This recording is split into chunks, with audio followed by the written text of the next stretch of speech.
it's Chris Seeds, known online as Wootini, here with another Gay Gamer video podcast. You might recall last episode when I was talking about how I was right at the end of Adrift, and I was a little concerned about the ending. Well, those concerns turned out to be warranted because, I basically hopped into the escape pod and started flying towards Earth, and got the trophy, and then got a voice message from someone I think was my mother. It's not clear. Basically saying how disappointed they were because the explosion and everyone's deaths were all my fault. Which I sort of kind of gathered, but I don't exactly know why or how I did it. Because I clearly missed like a chunk of information. Because like I said, it's one of those games where the story is told through the environment. Like you pick up emails and voice logs and everything, and that's how you get the pieces of the story that you can then put together, and by the end it will tell you the entire narrative of what happened. However, you can clearly miss some very important, crucial information, because I was finishing the game and the credits were rolling and I'm sitting there going, wait, what?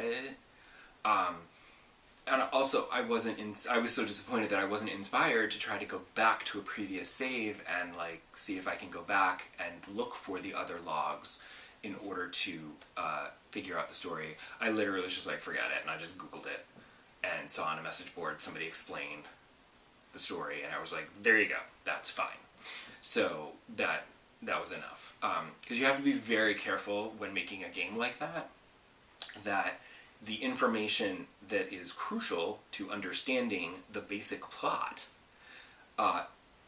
is given to the player throughout the game. Like, there's no avoiding those bits of information, because those are crucial to understanding the plot, the basic plot.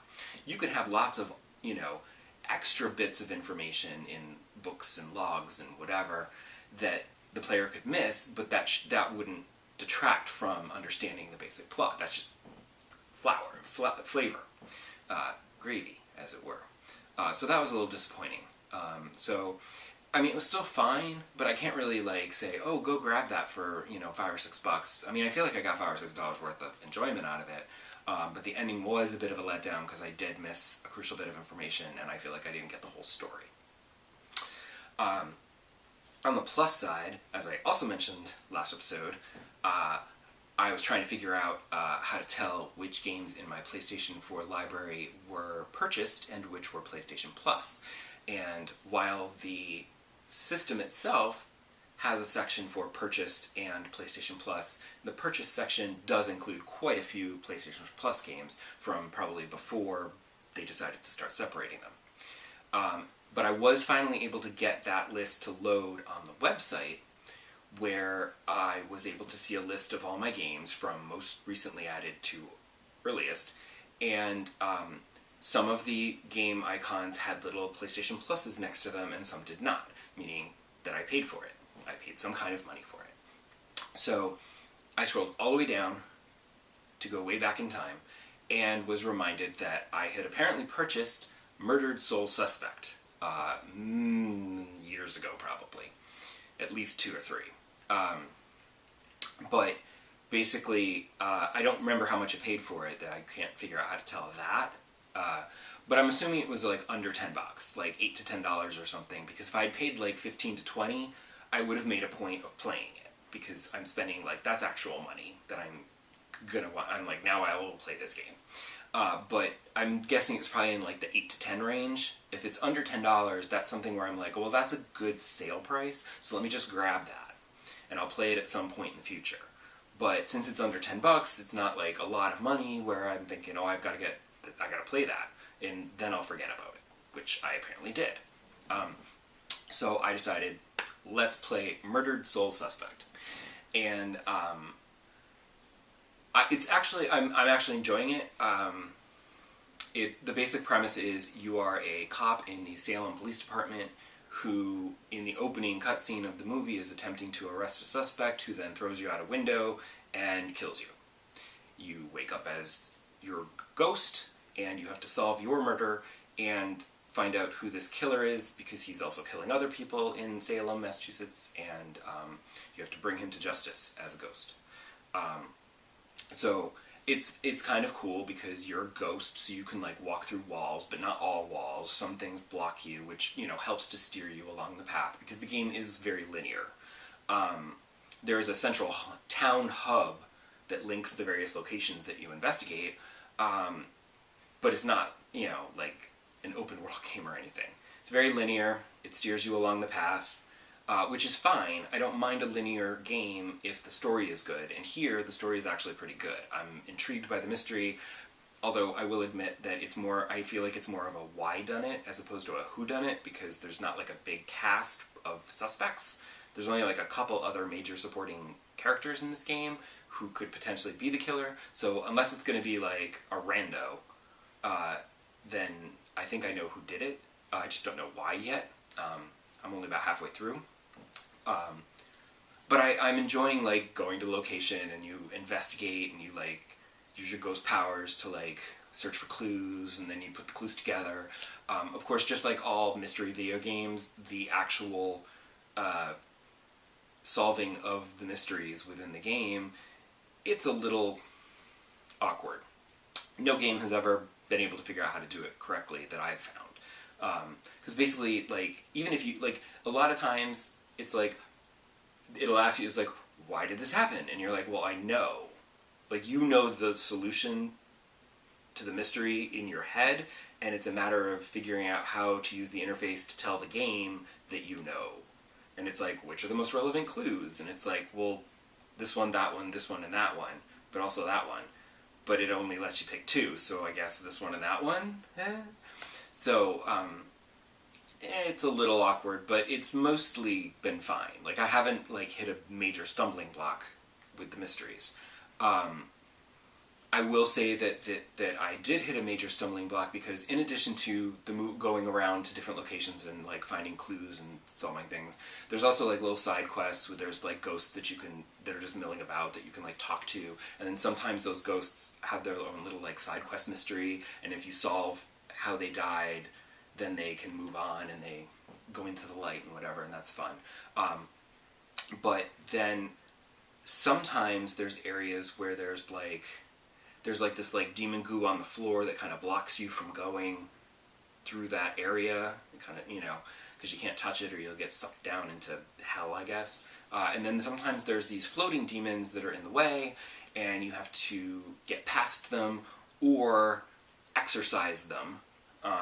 The problem is that the controls are not great. So when you try to exorcise a demon, you have to sneak up behind it, and then there's like a prompt that's like, press the right trigger to exorcise them, and then you do it, and then after that, at the end, there's like a quick time prompt to finish them off, when it's like up square or left circle, you know. And if you fuck that up, then they attack you, and you have to like try to get away and hide in these little like ghost shadows that are just sort of floating around the area, and you can move from one to the other, and they keep coming at you, and you have to kind of like keep hiding until they give up, and then you can try again. And it's been fine. The controls are a little janky because sometimes you get right up to them and the prompt doesn't appear, and then you like get too close and then they like sense you and attack you. Or I mess up the quick time thing by pressing the wrong button or whatever. But there was one place in the mental hospital where I got super frustrated because there was an area and you have to get past 3 of the demons to get into the next section of the hospital, but they're all clustered right there in front of that entrance, and like it was hard to attack one without alerting the others because they're right there. And there was one of the little ghost birds. There's these little ghost birds that you can like activate, and they scream, and it makes the demon come over to it, and then you can easily sneak up behind it. But the other ones are still right there. And then in this case, I would activate the ghost bird, and they didn't react to it at all. So I was like, that's frustrating. And after like an hour, I was like losing my patience because I kept dying. Because if you kill 2 of them, if the last one gets you, then you have to restart the whole section over again. Which in this case was especially annoying because the checkpoint wasn't at the beginning of the area with the 3 demons. It was like back a ways where you had to like go through a big room and then possess a cat and then run through some vents and then get to the demons. And so every single time I died, I had to wait for a long loading screen, then I had to go through that whole section again. Like, it wasn't hard, but you didn't actually have to really do anything, so it was like, why didn't you just start the checkpoint there? When you leave the cat, and you're the ghost again, and then you can go ahead and try to get past the demons. Like, that's where the checkpoint should have been, Square Enix. Just saying. Would have been a little bit less frustrating. And I ended up, like, after an hour or so, which was probably, like, only a half a dozen times with all the backtracking and the loading times, I ended up accidentally getting past them. I, like, teleported or hid, and all of a sudden I was in the area I was trying to get to, and I was able to hide in that area until the demons gave up and went away, and I was like, phew! And then I was able to go on and play the rest of the game. So that has me slightly worried, because I'm about halfway through the game, and I'm a little concerned because there are a lot of areas in the game where there are the ghostly shadows in which to hide, and every time I see them, I was like, oh god, are there demons? But then there usually aren't.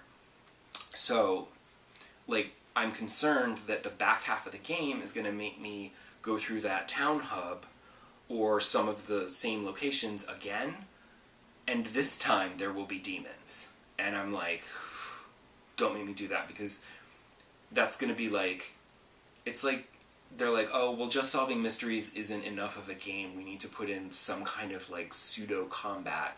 But with really bad controls, it's kind of annoying, and I don't like it, and it's an extra level to the game that I don't think was necessary.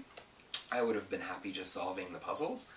But, so I'm a little concerned that the demons are going to get a little more prevalent towards the end of the game, as long as they are not all clustered together in the same spot, and I can activate the birds and make them do what I gotta do. Maybe the other ones won't be quite so frustrating.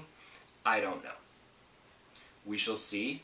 Come back next episode and maybe I'll have finished it. Or maybe I'll just be like right before the ending again. We'll see. That's all for this time. See you again later. Bye!